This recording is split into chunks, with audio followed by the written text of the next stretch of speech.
અમદાવાદમાં સાયબર ગુના આચરતી ઠકરાર ગેંગ સામે સાયબર ક્રાઇમ બ્રાન્ચે પહેલીવાર ગુજસી ટોક હેઠળ કાર્યવાહી કરી છે।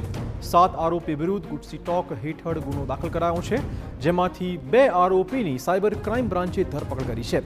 કુલ 7 જેટલા આરોપીઓને આઈડેન્ટિફાઈ કરીને ગુજસી ટોક હેઠળ ગુનો નોંધવામાં આવ્યો છે। પોલીસ તપાસમાં સામે આવ્યું છે કે આ ગેંગે જાન્યુઆરી મહિનાથી અત્યાર સુધીમાં અલગ અલગ લોકો પાસેથી રૂપિયા 16 કરોડથી વધુની છેતરપિંડી કરી છે। આ ગેંગ સામે અત્યાર સુધીમાં કુલ 404 જેટલી છેતરપિંડીની ફરિયાદ નોંધાઈ ચૂકી છે। આ છેતરપિંડીનો કુલ આંકડો 300 કરોડ સુધી પહોંચવાનો અંદાજ લગાવાયો છે।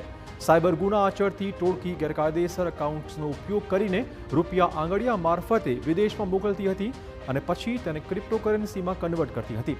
વધુમાં આ રૂપિયા મ્યાનમાર અને કંબોડિયા સહિતના દેશોમાં રહેલી ચાઇનીઝ ગેંગ મારફતે મોકલવામાં આવતા હતા। અમદાવાદમાં આરોપી ધવલ ઠકરારની આંબાવાડીમાં આવેલી ઓફિસમાં બેસીને આરોપીઓ ફ્રોડ કરતા હતા।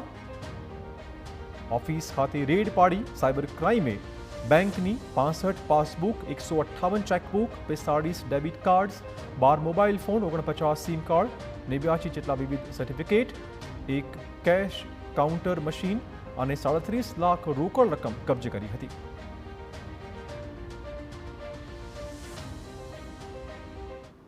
આ ગેંગનો જોઈએ તો પૂરે ભારતમાં 404 જેટલા ફ્રોડની ફરિયાદો એનસીઆરપી પોર્ટલમાં થઈ છે।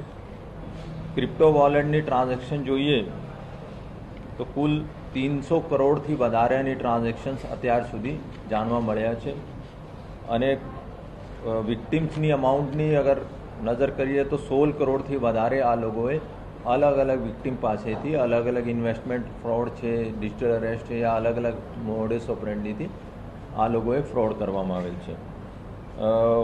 હું કહી શકું છું કે અમદાવાદ સાયબરમાં આ પહેલી વાર ગુજસી ટોક દાખલ કરવામાં આવે છે।